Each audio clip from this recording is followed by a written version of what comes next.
ओम नमो भगवते वासुदेवाय।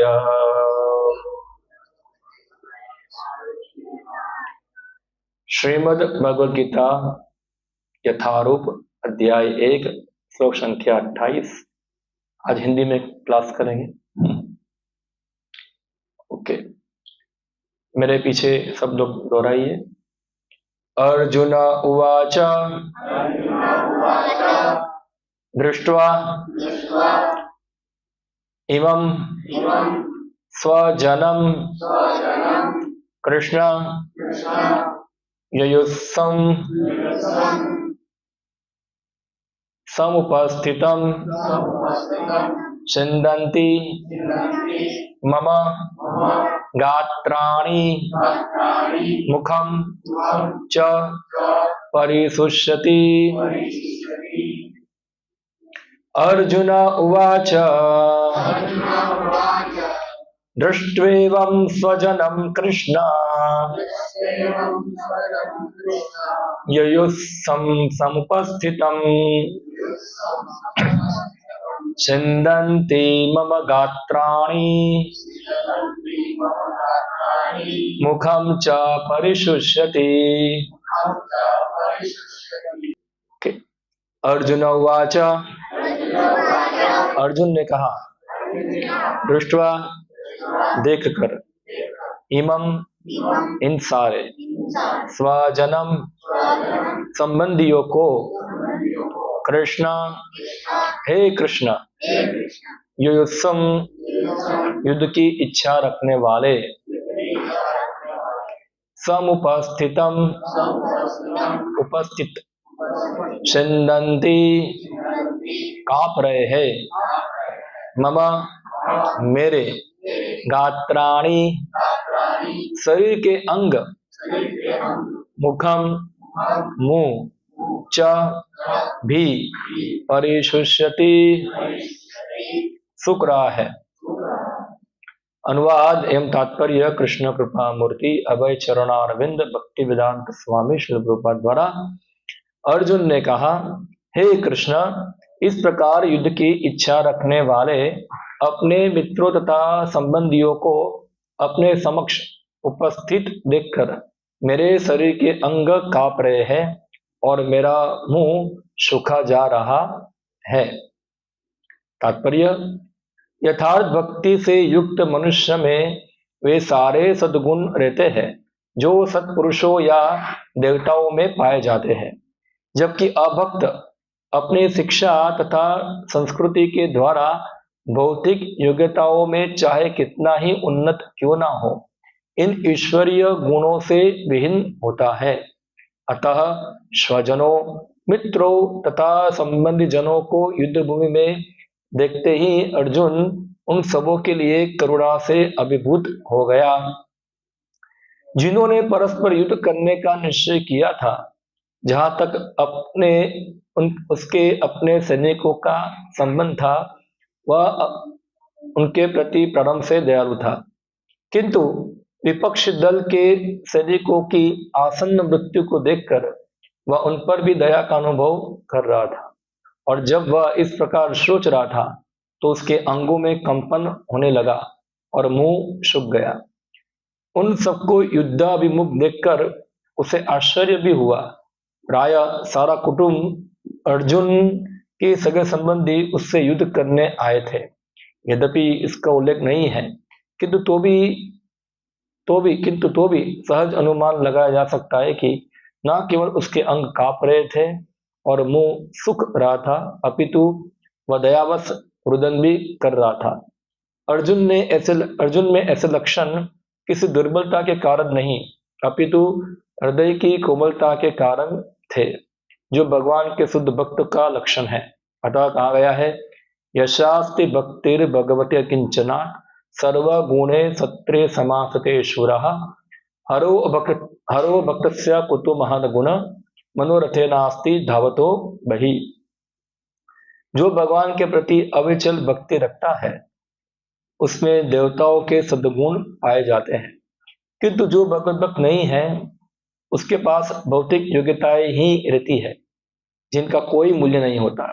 इसका कारण यह है कि वह मानसिक धरातल पर मंडराता रहता है और ज्वलंत माया के द्वारा अवश्य ही आकृष्ट होगा। भागवतम 5:18-12।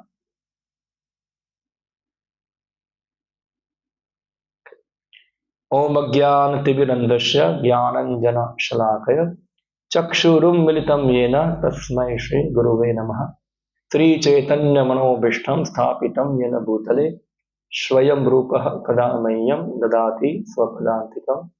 वन्देऽहं श्रीगुरो श्रीयुतपदकमलं श्रीगुरुन् वैष्णवांश्च श्रीरूपं सागरजातं सहगण रघुनाथान्वितं तं सजीवं साद्वैतं सावधूतं परिजनसहितं कृष्णचैतन्यदेवं श्रीराधा कृष्णपादान् सहगण ललिता श्रीविशाखान्वितांश्च श्रीकृष्ण चैतन्य प्रभु नित्यानंद श्री अद्वैत गदाधर शिवासादि गौर भक्त वृंद।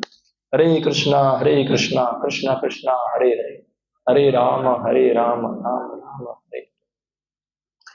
इसके बाद का श्लोक भी जो है हम पढ़ लेते हैं, दोनों में संबंध है। वेपस्थुश्च शरीरे में रोम हर्षश्च जायते गांडीवम सस्तते हस्तात् त्वच्चैव परिदह्यते।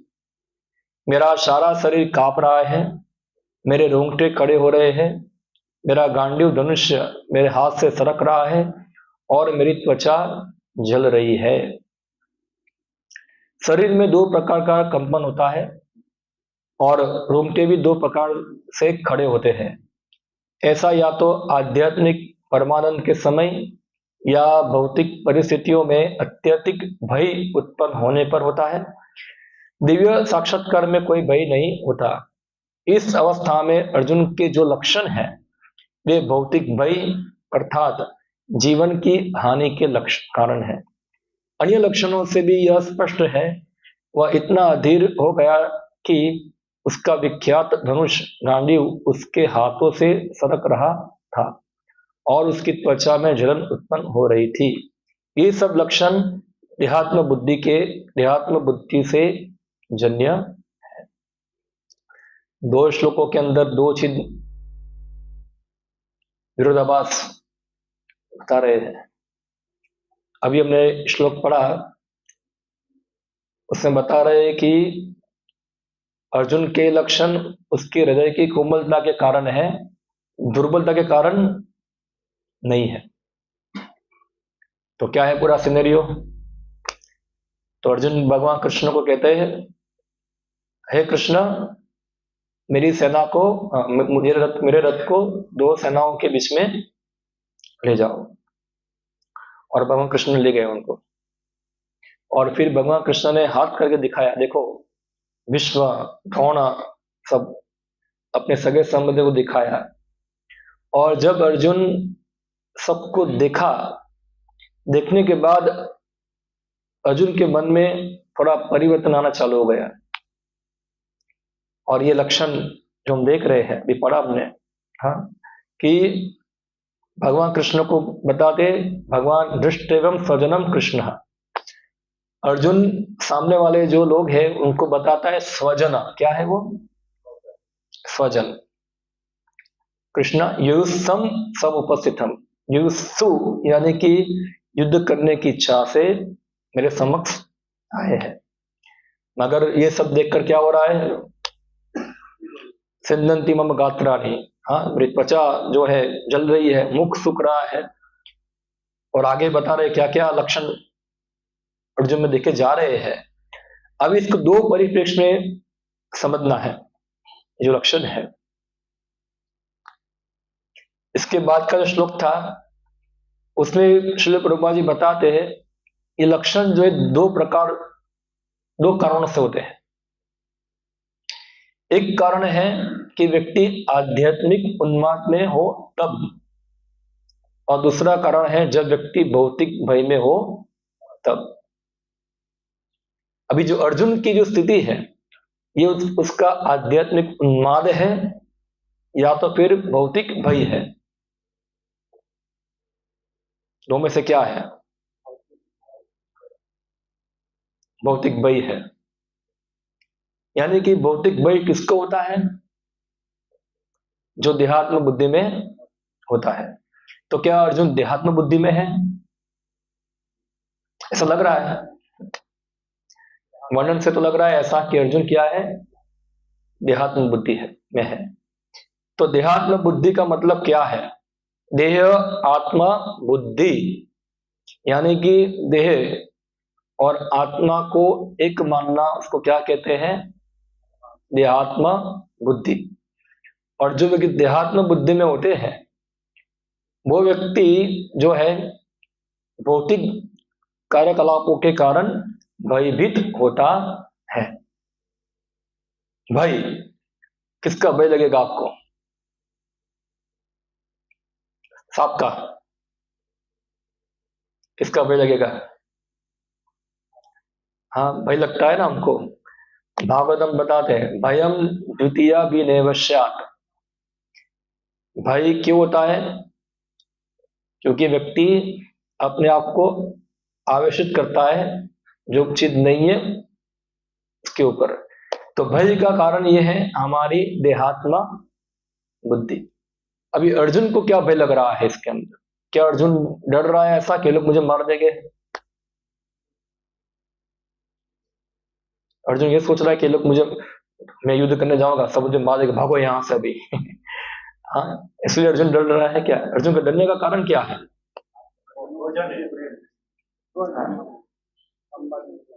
सामने कौन है? स्वजन है। कौन है?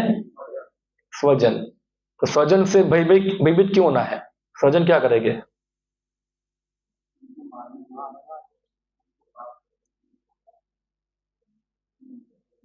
स्वजन को छोड़ना भय है, स्वजनों को छोड़ना, यानी कि वो मर जाएगा तो उनका क्या होगा? विच्छेद होगा। तो इसके कारण अर्जुन को क्या लग रहा है? तो फिर जीने का मतलब भी क्या है? सब स्वजन रहेगी नहीं तो जीने का मतलब भी क्या है? स्वजन। तो स्वजन जो है यही ध्यान बुद्धि है। क्या है? यही ध्यान बुद्धि है। इसको भागवतम बताते हैं अहम मम भाव। क्या है? अहम मम भाव, यानी कि मैं और मेरा।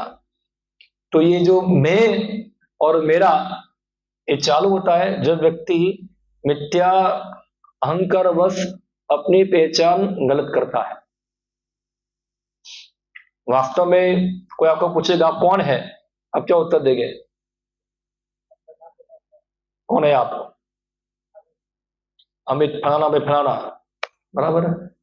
तो वास्तव में आप अमित हैं। आज अमित है, कल पता नहीं क्या हो गए। आशा करता हूँ अब मंदिर में आया था कम से कम वापस मानव जीवन मिलेगा कम से कम। तो कल हरीश हो गए। इससे पहले क्या थे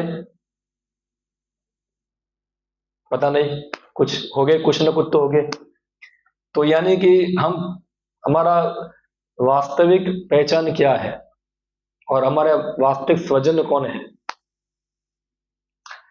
शायद अमित पहले कोई पता नहीं क्या होगा किधर, तो स्वजन हो सकते हैं कुत्ता, बिल्ली, सुअर, कीड़ा मकोड़ा, हुए नो डाउट ऑब्वियसली कभी कभी हुआ होगा। हाँ, और भविष्य में ना जाने भी कितने होंगे स्वजन। तो मिथ्या अहंकार वश व्यक्ति जो है वो सोचेगा कि मैं ये शरीर हूं, और फिर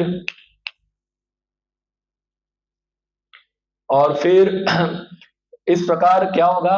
अपने शरीर के साथ पहचान करने के कारण जो चीज शरीर के संबंध में है वो चीजों को वो क्या मानेगा?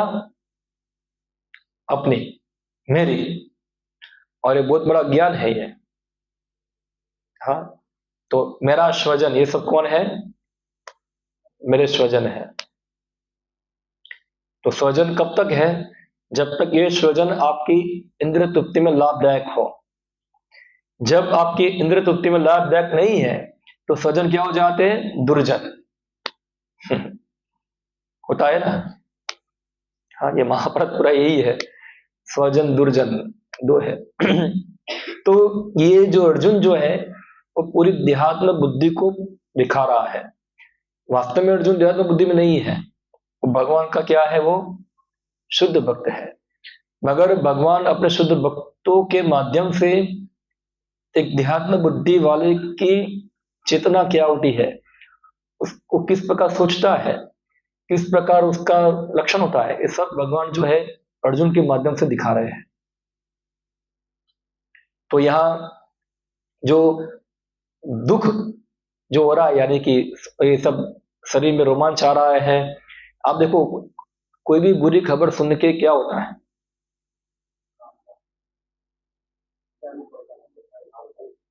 भाई दुख होता है। अभी कोई बोलेगा, आपको फोन आएगा कि आपकी घरवाली मर गई, या तो फिर लड़का मर गया, तो फलाना लिखना हो गया, तो क्या होगा, तो शायद तो शरीर कांपना चालू हो जाएगा। हाँ, और शायद रोना ही बंद हो जाएगा, बोलना ही बंद हो जाएगा।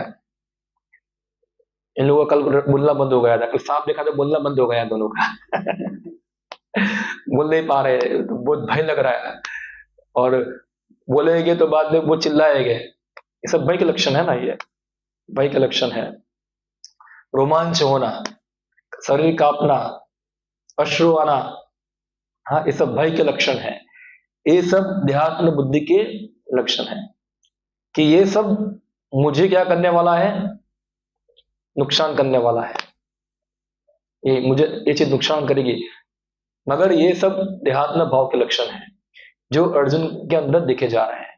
ऐसे लक्षण जो होते हैं वो आध्यात्मिक उन्माद में भी होते हैं। जो कोई व्यक्ति आध्यात्मिक जीवन में बहुत आगे बढ़ा है, तो उनके शरीर के अंदर भी इस प्रकार के लक्षण देखे जाते हैं। रोना, अब देखते हैं कई बार कुछ ज्यादा खुश होता है तो भी रोता है ना।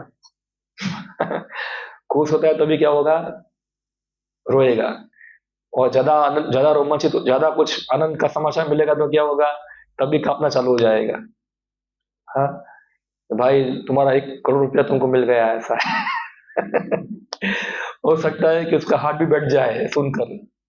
कई बार ऐसा होता है, वो ज्यादा अच्छा समाचार मिल गया तो अच्छे समाचार को सह पाते नहीं है, तो हार्ट बैठ जाएगा।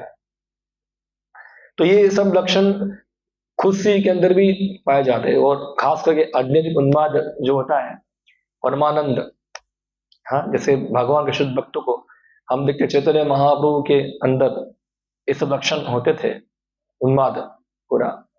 तो ये कोई किसी प्रकार का भय का नहीं लक्षण है, हाँ, ये आध्यात्मिक विच्छुद्ध का लक्षण है। हाँ, तो ये जो लक्षण है, कोई व्यक्ति भौतिक दुखों के कारण जो लक्षण प्रकट कर रहा है, उनके आंसू जो होंगे वो गर्म गर्म होंगे, ठंडे होंगे नहीं। और जो आध्यात्मिक उन्माद के कारण जो अश्रु होंगे वो क्या होगा, ठंडा होगा। तो यहां जो अर्जुन के अंदर लक्षण है, अभी उसको आध्यात्मिक परिप्रेक्ष्य से रूपा जी समझाते हैं कि अर्जुन ऐसा सोच रहा है, ऐसा सोच रहा है। सामने वाले की मृत्यु अर्जुन नहीं चाहता है। अर्जुन चाहता है कि मैं उसको उनको राज्य दे दूं, खाली खाली क्या झंझट करना, अच्छा है मैं रखो, सब क्या मारपीट करना, सब मानना, हमारे ही लोग हैं, तो क्या इसको झगड़ा करना, छोड़ो, शांति से रहो, क्या है। तो ये शांति से रहना, मारपीट छोड़ना, कॉम्प्रोमाइज करना, ये अर्जुन को ही हो रहा है, दुर्योधन को हो रहा है नहीं है ऐसा। अब देखिए किसको हो रहा है, अर्जुन को हो रहा है। दुर्योधन ने सोचता है कि ये मेरा भक्त, मेरे भाई है, सब चलो छोड़ो, अभी तुम आधा रखो आधा मैं रखता हूँ, शांति से जियो, ऐसा है। दुर्योधन की क्या इच्छा है, पूरा चाहिए। और यहाँ अर्जुन जो है, तुम पूरा रखो जाओ, मुझे नहीं चाहिए। अर्जुन के अंदर ये भावना आ रही है, दुर्योधन में आ रही नहीं है। तो अर्जुन के अंदर भावना क्यों आ रही है,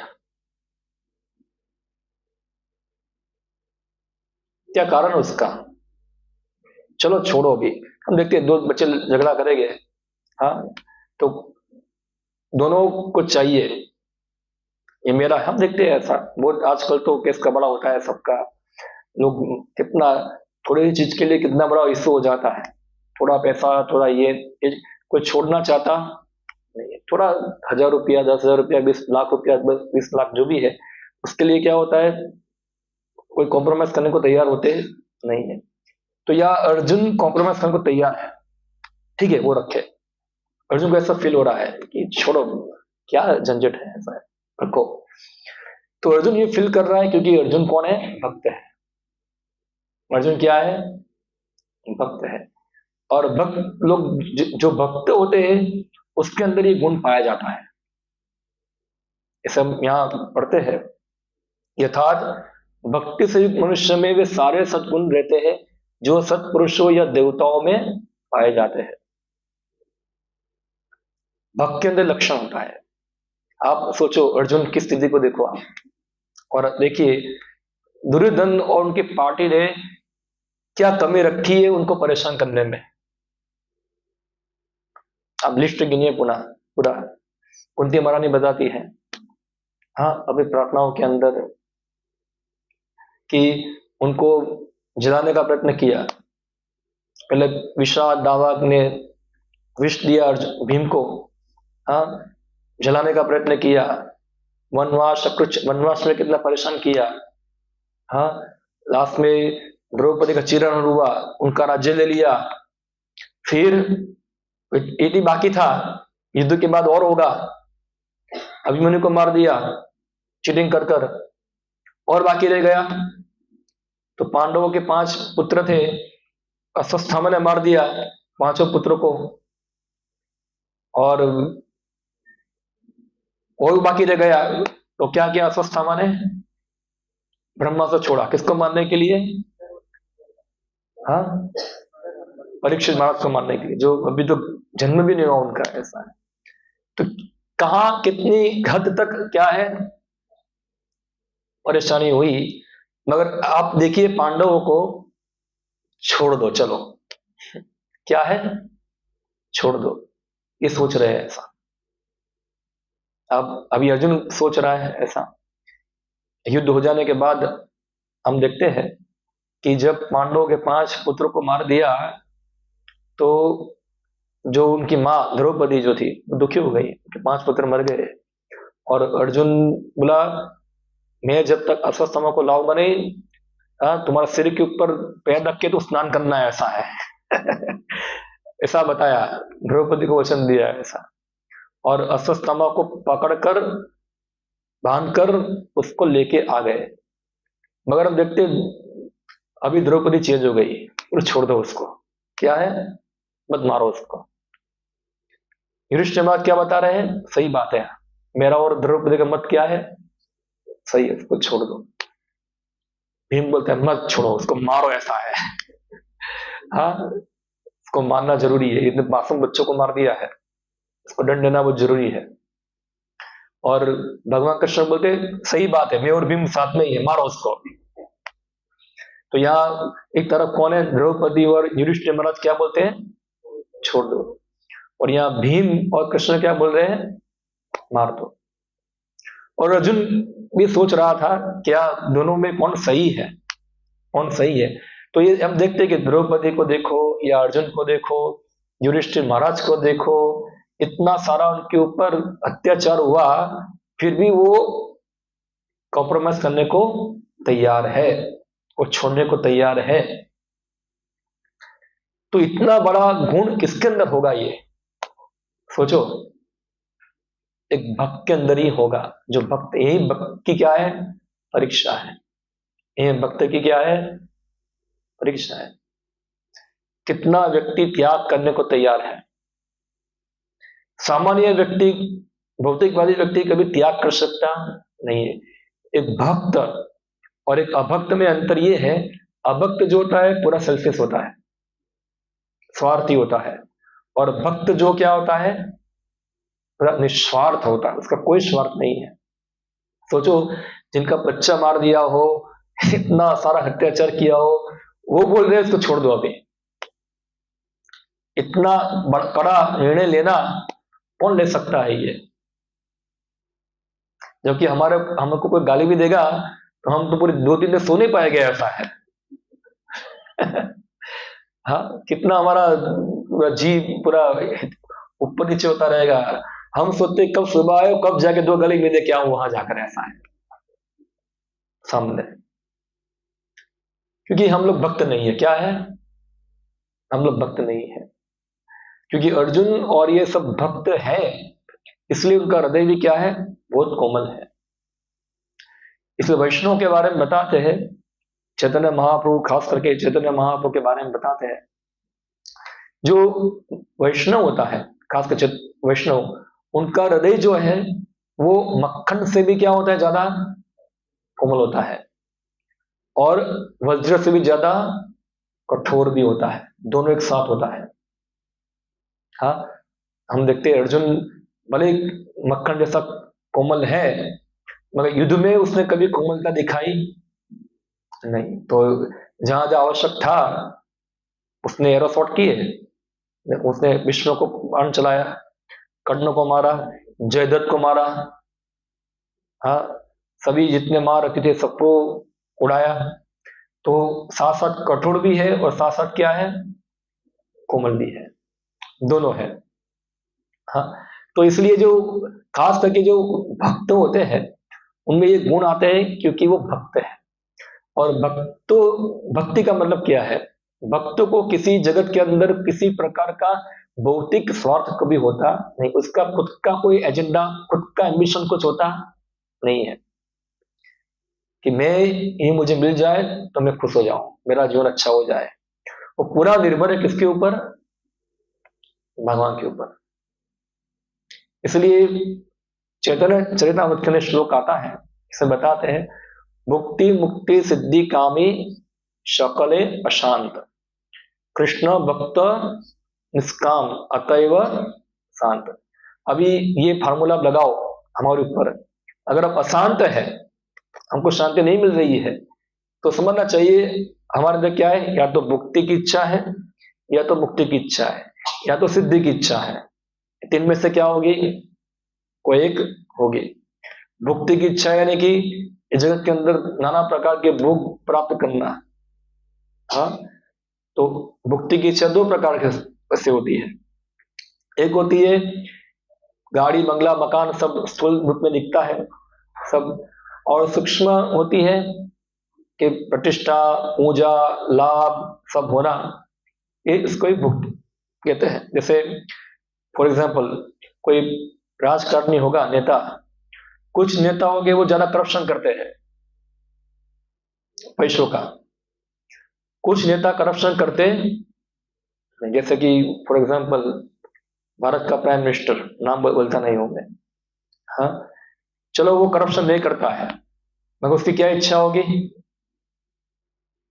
प्रतिष्ठा, क्या चाहिए, प्रतिष्ठा, नाम, मैं करप्शन करता नहीं हूं, नाम चाहिए, प्रतिष्ठा चाहिए, ऐसा। तो ये चाहिए, तो उसको भी क्या कहते हैं, भुक्ति।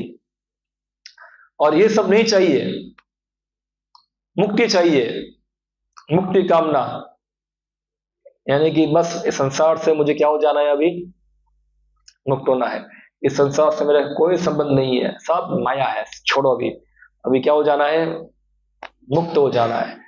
तो मुक्त हो जाना है, वो भी एक प्रकार की कामना है, वो भी क्या है, कामना है। और फिर सिद्धि कामी, सिद्धि कामी यानी कि किसी प्रकार के सिद्धियों को प्राप्त करना। अभी कोई ऐसा बताएगा कि आप हमारे प्रोग्राम में आइए और एक प्रोग्राम में आपको एक जादू दिखाऊंगा, एक सिद्धि दिखाऊंगा, जिससे आप क्या कर पाएंगे, आप हवा में इतना अद्दर हो जाएंगे, तो शायद सब लोग जाएंगे। ऐसा होता है, वो है ना, एक बाबा है, चिट्ठी लिख के देता है सब पूरा, आपका मन की बात पढ़ लेगा वो चिट्ठी के द्वारा, सिद्धि प्राप्त करना। तो सिद्धि अलग अलग प्रकार की सिद्धि है, अष्ट सिद्धि होती है, अणिमा लदिमा असिता वशिता प्राप्ति महिमा। अभी तो आजकल ऐसी सिद्धियां बहुत कम होते, सब बदमाश होते हैं, ऐसा है, बहुत कम होते हैं जो वास्तव में सिद्ध व्यक्ति हो गए। एक बदमाश आया था हमारे यहाँ एक मंदिर में, जूनागढ़ का बाबा को एक बार आया, जो बोला बच्चा एक दिन रहना है इधर, ठीक है रह जाओ। मैं बोला हमारा मंदिर का नियम है ऐसा है, इधर चाय कॉफी बीड़ी तंबाकू सब बंद है। पूरा रावण जैसा हंसता है वो, बोला हंस क्यों रहा है ये? "हाँ, तुम्हारे आचार्य जी है ना, हम दोनों साथ में मिलके चाय पीते थे, ऐसा है, उनको क्या पता बच्चा ऐसा है।" फिर मेरे को गुस्सा आ गया, उठो निकलो यहाँ से, बाहर जाओ यहाँ से। "हे, साधु कैसा बोलता है? बोला, तुम साधु तो बोगस हो, ऐसा निकलो यहाँ से।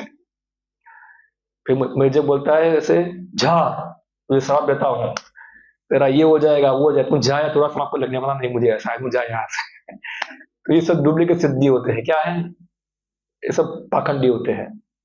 कुछ रियल सिद्ध हो गए जो जनरल पब्लिक में नहीं आते, वो खास करके कुंभ मेले में आते होंगे, उनकी सिद्धि मिलती है। जैसे शास्त्र बताते हैं, हर ये सिद्धि प्राप्त करना मुश्किल नहीं है। कोई भी व्यक्ति थोड़ी तपस्या करेगा, कोई भी तपस्या करेगा, उससे कुछ ना कुछ सिद्धि प्राप्त होगी। जैसे हिरण्यकश्यप था, वो क्या किया था उसने, बहुत तपस्या किया। तो आप कोई भी डायरेक्शन में, कोई भी जगह पे आप कोई तपस्या करेंगे तो आपको सिद्धि मिल जाएगी। जैसे आप सोचो मैं खाली एक ही टाइम खाऊंगा पूरा जीवन, तो क्या मिलेगा आपको, वो सिद्धि मिल जाएगी, आपको कोई भौतिक शक्ति मिलेगा। जैसे गांधारी थी, उसने क्या किया था, पूरा पूरा जीवन आंख पे पट्टी बांध के घूमी, तो उसको सिद्धि मिल गई थी कि जिसको देखेगी वो क्या कर देगी, लोहे का शरीर बना देगी ऐसा। तो ऐसे सिद्धि प्राप्त हुई थी। ऐसे कोई हर फील्ड के अंदर कोई व्यक्ति जो है थोड़ा तपस्या करेगा, उसको क्या मिलेगी, सिद्धि। अगर वो भी क्या है, वो भी कामना है। इनको सिद्धि मिलेगी, वो भी क्या होगा, अशांत। क्या होगा, उसको शांति मिलेगी नहीं। तो हमारा लक्ष्य ना तो भुक्ति है, ना मुक्ति है, ना तो सिद्धि है। ये सब भौतिक वांछा है, सब भौतिक इच्छाएं है। और ये सब भौतिक इच्छाएं क्या होगी, जैसे शास्त्र में बताते हैं, भुक्ति मुक्ति स्पृहा यावत पिचासिने हृदय वर्तते। तो बताए कि भुक्ति मुक्ति जो है वो क्या, हृदय में रहने वाली एक पिचासिनी है, डाकिन है वो। क्या, पिचासिन है, हृदय में दो पिचासी बैठी हुई है, क्या है, भुक्ति और मुक्ति। हाँ, भुक्ति मुक्ति स्पृहा यावत पिचासिनी हृदय वर्तते, तावत भक्ति सुख सम किम हृदय भवेत।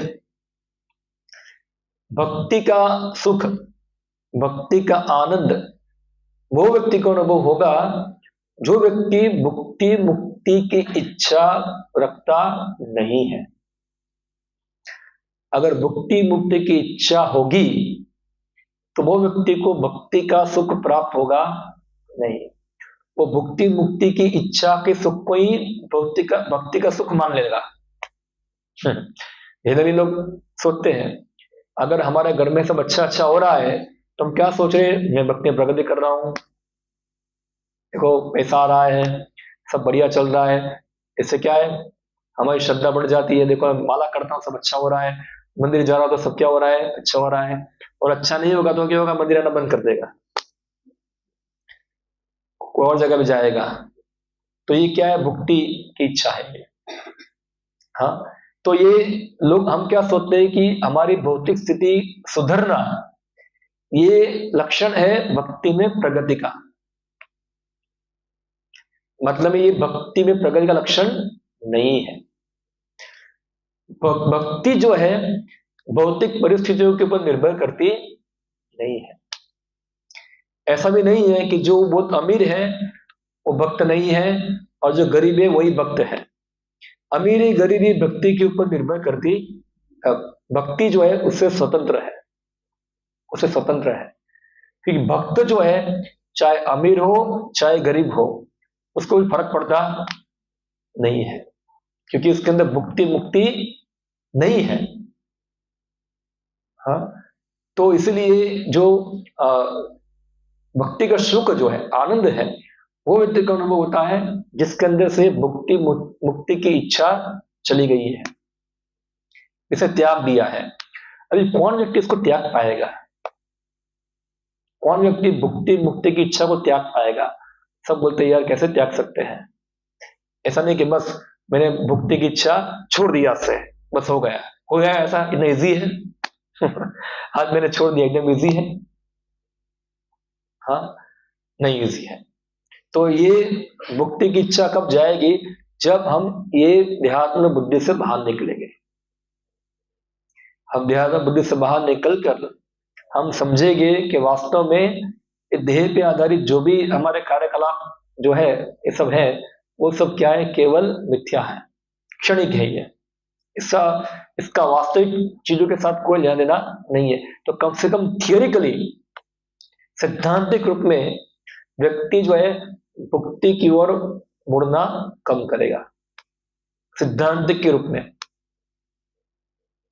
फिर धीरे धीरे और भक्ति साधना का अभ्यास करेगा, तो जैसे जैसे प्रगति करेगा तो उसको अपने आप धीरे धीरे भौतिक जो भुक्ति है, इसकी कामनाएं हैं, वो चली जाएगी। जैसे भक्ति का सुख मिलेगा ऐसे भौतिक कामनाएं कम हो जाएंगी।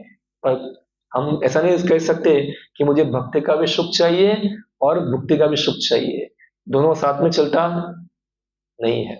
दोनों लड्डू साथ में मिलेंगे नहीं। तो जो भौतिक सुख है वो सुख नहीं है, और वास्तव में एक बाहर से ऐसा बनाया है कि सुख है, अंदर क्या है? पूरी खाई है। क्या है? खाई है। जैसे भागवत में उदाहरण है एक बताया है शास्त्र में। वो हाथी होता है, वो हाथी को पकड़ना होता है, तो हाथी ताकतवर, इसको पकड़ सकते नहीं है। तो कैसे पकड़ते हैं? खड्डा करते हैं, पूरा एक खड्डा करेंगे, उसके ऊपर क्या बिछाएंगे? घास फूस बिछा देंगे, और खड्डे के उस पार एक हथनी को खड़ा रखेंगे। और हाथी क्या करेगा? ओ हथनी, उसके हथनी के पास जाने का प्रयत्न करेगा, तो बीच में क्या आता है? खड्डा। जैसे गया सीधा अंदर गिरेगा अंदर। तो ये बाहर से क्या लगता है व्यक्ति को कि भौतिक जीवन बहुत सुखमय है, मगर क्या है? वो खड्डा है, वो खड्डे में गिरता है। फिर खड्डे में से को निकल पाएगा? प्रहलाद महाराज बताते हैं अंधकूपम। क्या है ये? अंधकूपम, गृह अंधकूपम वनम गजल यद बड़ी महाशयता है, खड्डा है, इसका गिर जाएगा व्यक्ति इसके अंदर। तो ये इसलिए समझना है हमको कि मुक्ति वांछा, मुक्ति की भी इच्छा, हाँ, ये सब छोड़कर केवल और केवल कैसे भगवान कृष्ण को प्रसन्न करना, ऐसी इच्छाओं को संवर्धन करे। इतना आसान नहीं है ये। हाँ, पूरा 100% कृष्ण को प्रसन्न करने की इच्छा हमारे लिए कुछ भी नहीं, एक थोड़ी भी इच्छा नहीं हमारी, बस 100% कृष्ण को प्रसन्न करने की इच्छा। जब इस प्रकार की इच्छा होती है व्यक्ति की, तो उसको भक्ति का आनंद का अनुभव होगा। तब उसके अंदर लक्षण आ जाएंगे। क्या लक्षण आएंगे? हाँ, ये सब हर्ष होगा, रोमांच होगा, कंप होगा, ये सब लक्षण, ये भक्ति में आनंद के लक्षण है। और उससे उल्टा कोई व्यक्ति भुक्ति वांछा कल्टिवेट कर रहा है, तो जब भुक्ति नहीं मिलेगी, कुछ होगा, भोग में कुछ दुविधा आएगी, तो भय के कारण ये लक्षण पैदा हो गए। फिर ये कि यार मेरा भोग चला जाए तो क्या होगा, ऐसा है, होता है ना, सबको नहीं लगता है, सबको भय लगता है। किसका? भविष्य का। सबको भय लगता है। सबसे भय किसका लगता है? सबको मृत्यु का। हाँ, कई बार लोग बोलते हैं अच्छा अच्छा बोलो ना, क्यों मृत्यु मृत्यु बोलते हैं शुभ शुभ बोलो, को क्या लगा? शुभ शुभ। मगर ये क्या है? एक भय लगता है किसका? मृत्यु का। कल क्या होगा, ये क्या फलाना क्या होगा, सब सब भय रहता है। तो ये सब देहात्म बुद्धि के लक्षण है। तो भय के कारण भी व्यक्ति क्या होता है? विचलित होता है ये। तो अर्जुन में जो लक्षण है वो एक भक्त के कारण है। वो भक्त जो है, इसलिए वो भौतिक चीजों को इतना महत्व देता नहीं है। ठीक है, कितना जीवन, कितना समय रहने वाला है हमको यहाँ। 100 साल रहेंगे, एक दिन मैं भी चला जाऊंगा, दुर्योधन भी चला जाएगा, तुम रखो राज्य, जाओ भोगो। हम ऐसे अर्जुन के अंदर नहीं, कितने महान महान भक्तों के लक्षण आप देखेंगे इसमें आते हैं। हाँ, कि जो इतना उदार उनका क्या है, चरित्र है पूरा ना, उदार चरित्र। एक आता भागवत में वर्णन आता है, हरंती देव, नाम सुनो, हरंती देव करके एक राजा थे। बहुत दिन उपवास किया उन्होंने, बहुत दिन उपवास किया, और बाद में कुछ खाने के लिए कुछ मिला, कुछ भोजन मिला, खा ही रहे थे, एक आदमी आके बोलता है मुझे भोजन चाहिए, ठीक है ले जाओ, दे दिया। तो सोचो आप 1 महीने के बाद आपको खाने को मिल रहा है आपको खाना मिलेगा, और कोई आदमी अपने पास मांगे और दूसरा खाना नहीं है खाने के लिए, तो आप कितनी आसानी से ये चीज वो आदमी को दे देंगे, ऐसा है, बिना संकोच अनुभव किए, खुशी खुशी धो के ना दो, पहले तो ये होगा ऐसा। हाँ, फिर खाना दे दिया, उसके बाद पानी को मिला, तो पानी अभी तो बहुत इजी पानी मिल जाता है हमको, नल खोलो पानी आ जाए, ऐसा पानी मिलता नहीं है, कुएं भरने जाना पड़ता है। और ऐसे राजा को पानी मिला, पानी पीने जा रहे थे, एक आदमी आया, बोलता है मुझे पानी, चंडाल आ गया, मुझे पानी पीना है, पानी दो पानी दो, ठीक है तुम पानी पी लो, दे दिए पानी उसको। कौन दे पाएगा, कौन दे सकता है इस प्रकार से, भगवान का भक्त। हाँ, अभी यहाँ हमको देखना है कि कि क्योंकि भक्त लोग जो है वो उदार चरित्र वाले होते हैं, इसलिए वो ये क्रिया कर पाते हैं। मगर हम देखते हैं कई बार असुरों के अंदर भी ऐसे गुण पाए जाते हैं, अच्छे अच्छे गुण। ऐसा यहाँ लिखा है कि अभक्त अपनी शिक्षा तथा संस्कृति के द्वारा भौतिक योग्यताओं में चाहे कितना भी उन्नत क्यों ना हो, मगर इसमें कोई ईश्वरीय गुणों से ऋण होता है, इसमें देवी गुण होते हैं। जैसे कि एक उदाहरण आपको दूं मैं, जरासंध का। जरासंध का क्या गुण था, चैरिटेबल था, बहुत दानेश्वरी था। कोई उसके पास मांगना है तो क्या होगा, मना करेगा नहीं। इवन भीम, अर्जुन व कृष्ण दोनों गए उसके पास, क्या चाहिए, बोला राज्य चाहिए, राज्य दे दूंगा। बोला युद्ध चाहिए, ठीक है युद्ध दिया दान में। कर्ण क्या था, वो कोई मांगेगा सब कुछ दे देगा। हाँ, अपने कवच कुंडल भी काट के दे दिए उसने। एकलव्य अपना अंगूठा काट के दे दिया। और रावण, पता है रावण ने क्या किया था, शिव जी की उपासना करने के लिए अपने एक सिर काट के डाल रहा था वो अंदर, एक सिर काट के उसका स्वाहा कर रहा था। हाँ, तो ये सब ईश्वरीय गुण है क्या, ये सब देवी गुण है क्या, ये देवी गुण है क्या। आदमी मर जाएगा तो भौतिक कामना रहेगी कैसे, ऐसा है, सिर काट करके डाल देंगे अंदर तो भौतिक कामना तो खत्म हो गई। ये मिथ्या अहंकार का बहुत ऊंचा लेवल है, ये एक जिद्दीपना मिथ्या अहंकार का एक बहुत ऊंचा लेवल है ये देवी गुण नहीं है, ये आसुरी गुण है। बाहर से क्या लगता है ये, कि लग रहा है कि कितना उदार है, मगर ये क्रिया जो है उसकी प्रेरणा जो है वो क्या है, मिथ्या अहंकार, अहम ममा भाव है।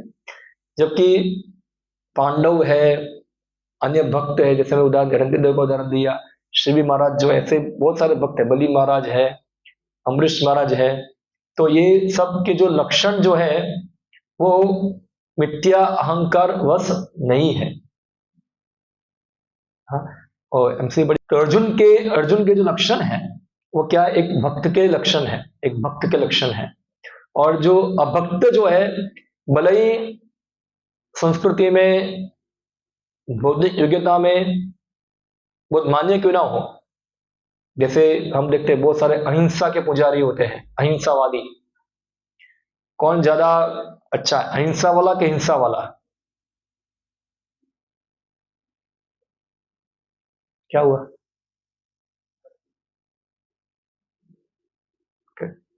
वो एक तरफ कैंप से भी बंद हो गया होगा। तो अहिंसा वाला कि हिंसा वाला? हम देखते हैं महात्मा गांधी क्या बताए, अहिंसा अहिंसा अहिंसा। अहिंसा के बहुत प्रोपोगेटर थे, बहुत प्रोपोगेट करने वाले थे।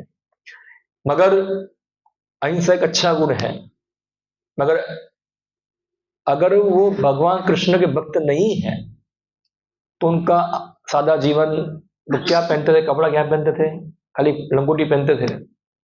हाँ, उपवास बहुत ज्यादा करते थे।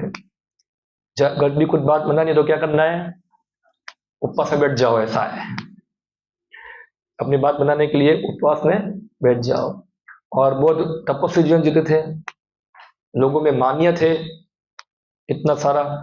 मगर क्योंकि भगवान के भक्त नहीं थे, इसलिए उनके भागवतम के अनुसार ये सब गुण कोई काम के नहीं है। हरो भक्त से कुतो महान गुना, कोई महान गुण नहीं है। इसलिए कोई व्यक्ति अच्छा है, चैतन्य चैतन्य बता दे कि यही भालो यही मंद यही सब मनोधर्म। ये भौतिक जगत के अंदर ये अच्छा है, ये बुरा है, ये क्या है, ये सब द्वंद्व है। वास्तव में भौतिक जगत में जो अच्छा बुरा देखने का जो मापदंड है वो क्या है, कौन कितना शुद्ध भक्त है। जो शुद्ध भक्त है वो अच्छा है, जो शुद्ध भक्त नहीं है वो बुरा है। ये उसका परीक्षा है, ये टेस्ट है ये। और कोई शुद्ध भक्त नहीं है मगर बाह्य दृष्टिकोण से बहुत शांत है, हाँ बहुत, जैसे हम देखेंगे भीम को देखो और दुर्योधन को देखो, या तो अन्य को देखो, कोई अन्य व्यक्ति को देखो आप। हाँ, तो भीम तो शांत नहीं है, क्या है वो, बहुत बहुत अशांत है। तो मगर फिर भी क्या है, वो भगवान कृष्ण का क्या है, भक्त है। इसलिए भगवान द्वारा क्या है, वो मान्य है। हजारों ऋषि मुनि जो जंगल में तपस्या करते हैं उससे भी ज्यादा क्या है, भगवान के द्वारा मान्य है। क्योंकि भगवान तो उनके साथ खुद उनके मित्र या उनके भाई के रूप में साथ व्यवहार कर रहे हैं। ऐसा अवसर तो अन्य बहुत तपस्वी बहुत ऋषि मुनि को भी नहीं मिलता है। हाँ, यानी कि हरो अभक्त स कुतो महान गुण।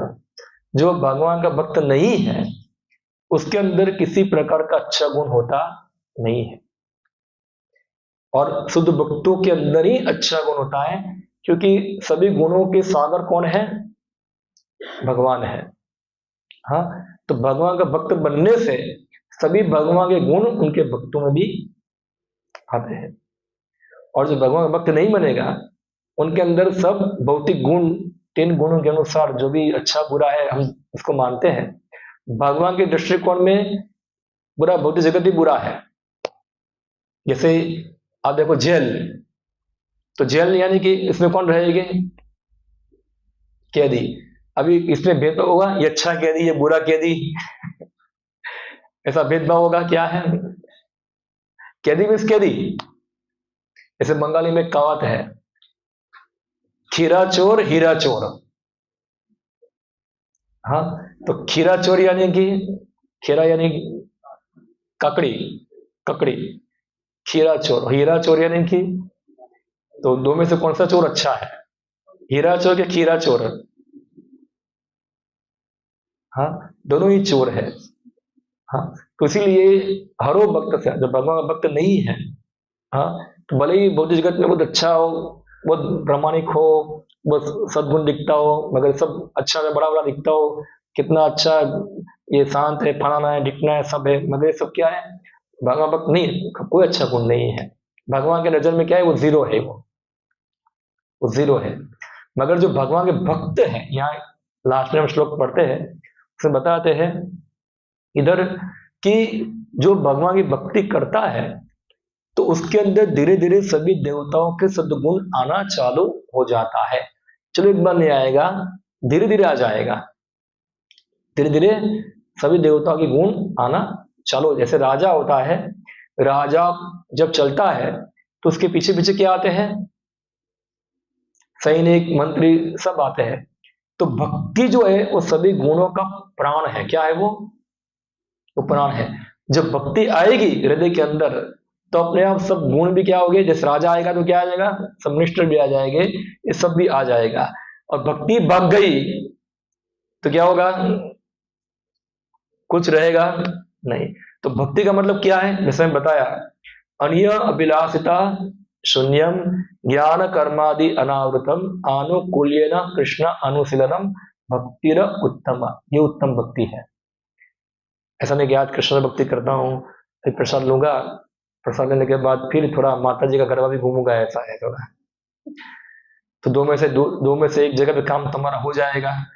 थोड़ा माता जी भी कल्याण कर दे, थोड़ा कृष्ण भी कल्याण कर दे, तो ये क्या, ये भक्ति नहीं है। जो सबका भक्त है वो किसी का भक्त नहीं है। ये एक कहावत है ऐसा। हाँ, जो सबका दास बनना चाहता है वो किसी का दास होता नहीं है, ऐसा है। तो ये ऐसा है, तो हमको किसका दास बनना है, कृष्ण का दास बनना है, क्योंकि ये तो हमारा धर्म है। कृष्ण का दास नहीं बने तो माता जी के दास तो हो ही जाएंगे बाय डिफॉल्ट। वो अभी तो है ही सब लोग माया दास। हाँ, और माया तो पूरा रगड़ेगी, लग रहा है सब। हमारा आचार्य बताते हैं कि जो लोग भौतिकवादी लोगों दुर्गा की पूजा करते हैं, दुर्गा की आराधना करके उनसे वर प्राप्त करना चाहते हैं, ये दुर्गा उनको कपट करती है। क्या करती है, कपट दुर्गा आपके साथ कपट करती है। क्या देकर, धनम जन्म सब देकर क्या करती है, आपको चीट करती है। जैसे जेल के अंदर कोई कैदी को जेलर देगा, चलो कैदी आज तुम्हारे लिए अच्छा सोने के लिए अच्छा पलंग, अच्छा एसी, अच्छा मोबाइल फोन।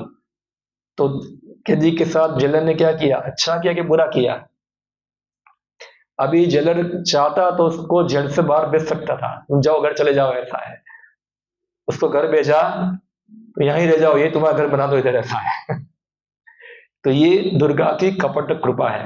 ये दुर्गा जो कुछ देगी वो तो या तो एक दिन आपसे छीन लिया जाएगा। इसलिए ये दुर्गा पूजा, माता पूजा या देवता की पूजा जो भी है वो लोग करते हैं जो लोग भौतिकवादी है। कौन है, जिनको भौतिक जगत में सुखी होना है करो, अच्छा है। जिनको भौतिक में सुखी होना है वो दुर्गा की पूजा करें। मगर जिनको आध्यात्मिक जगत में जाना है उनके लिए दूसरी दुर्गा होती है। दुर्गा भी दो प्रकार की होती है? आध्यात्मिक, जैसे एक प्रभुपाद का आज एक कोट आया था, पढ़ रहा है, मैं पढ़ता हूँ शायद इसमें होगा, लिखा था मैंने। हाँ हाँ,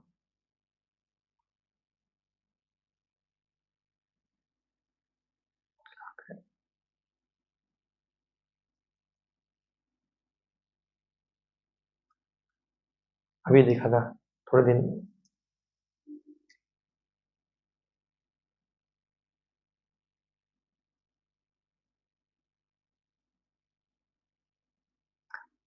ओके, मैं बताता हूँ क्या है। तो मैं पढ़ता हूँ, इंग्लिश में है। Radha Rani and Durga both are प्रकृति of the supreme personality of God head. इसका अर्थ क्या हुआ कि राधा रानी और दुर्गा दोनों ही क्या है, भगवान की प्रकृति है। ये चलो दोनों ही प्रकृति है, but one prakriti is meant for controlling the material world. एक प्रकृति जो है भौतिक जगत को नियंत्रित करने के लिए है, and the other prakriti is meant for blessing the spiritual world. यानी कि दूसरी प्रकृति जो है आध्यात्मिक जगत को आशीर्वाद देने के लिए है। We living entity also belong to the spiritual प्रकृति।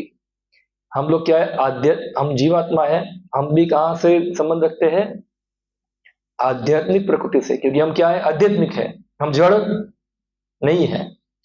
We are expansion of spiritual प्रकृति। अब आध्यात्मिक प्रकृति के क्या है? विस्तार है। Just like Shrimati Radha Rani is always engage in the service of the Lord, अनाराधायते आराध्यते इतिस राधा रानी। तो जो राधा रानी है हमेशा भगवान की सेवा में लगे रहते हैं। ये नाम कैसा आया है? आराधयते, आराधना करना। Radha Rani the name has come from the word आराधयते। ये नाम कहां से आया है? आराधना से। आराधना मीन्स वर्शिपिंग, और आराधयते की पूजा करना। So everyone is meet for beginning from Radharani and her expansion Lakshmi in Vaikuntha, Lakshmi Sahasra Satasambhrama Shreyamanam, Govind माधे पुरुषम भजामि। तो राधा रानी से लेकर उनकी जितने विस्तार है सभी लोग क्या करते हैं? लक्ष्मी तक सब लोग आराधना।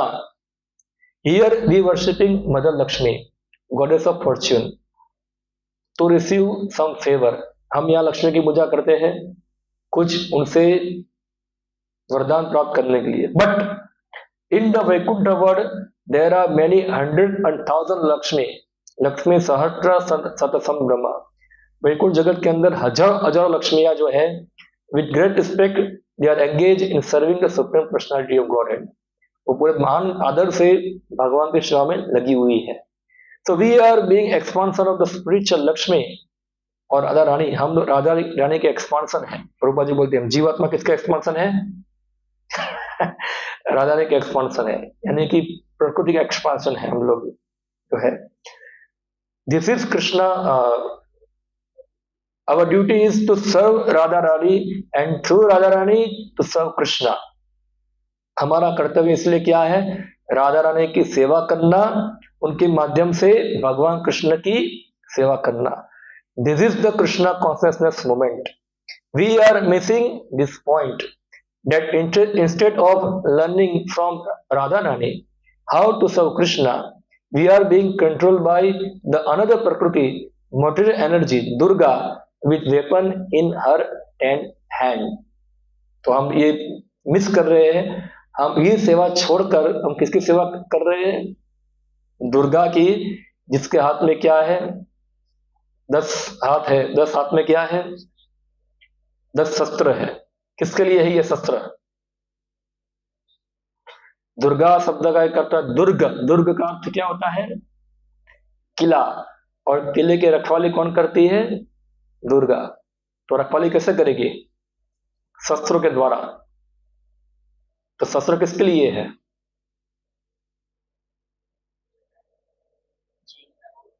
कौन बताएंगे? दुर्गा शस्त्र अपना उपयोग किसके ऊपर करती है? तो असुर कौन है? असुर कौन है? क्या शास्त्र बता दे असुर कौन है? किससे पता चलेगा ये असुर है? कैसे पता चलेगा ये असुर नहीं है? कैसे पता चलेगा? बड़ा सिंह होगा तो पता चलेगा, फिर दांत होगे क्या होगा? हाँ, तो इसके लिए हमको शास्त्र में जानना पड़ेगा। जो विष्णु भक्त है वो सब कौन है? देव है। विष्णु भक्त स्मृति देवा आसुर तद विप्रय। और जो असुर कौन है? जो विष्णु भक्त नहीं है वो सब कौन है? यानी कि दुर्गा के भक्त भी क्या हुए? असुर हुए। तो असुरों को दुर्गा कंट्रोल करती है। कैसे? त्रिविध ताप, 3 प्रकार के ताप देकर, आध्यात्मिक, अधिदैविक, अधिभौतिक, 3 प्रकार के कष्ट प्रदान करती है और जिससे उनको हमेशा माया में रखती है। जाओ सोते रहो, माँ का आशीर्वाद, सोते रहो, या देवी सर्वभूतेषु, सोते रहो। अच्छा, तो ये दुर्गा का आशीर्वाद है। ये तो ये दुर्गा की कपट कृपा है। मगर जब कोई व्यक्ति भगवान विष्णु की भक्ति करेगा, उसके शरण में जाएगा, तो फिर दुर्गा रास्ता चेंज करेगी। फिर दुर्गा उसके लिए रास्ता खोल देगी। जाओ, अभी तुम कहाँ जाओ? आध्यात्मिक जगत में जाओ। तो क्या करना है? गरबा खेलना है।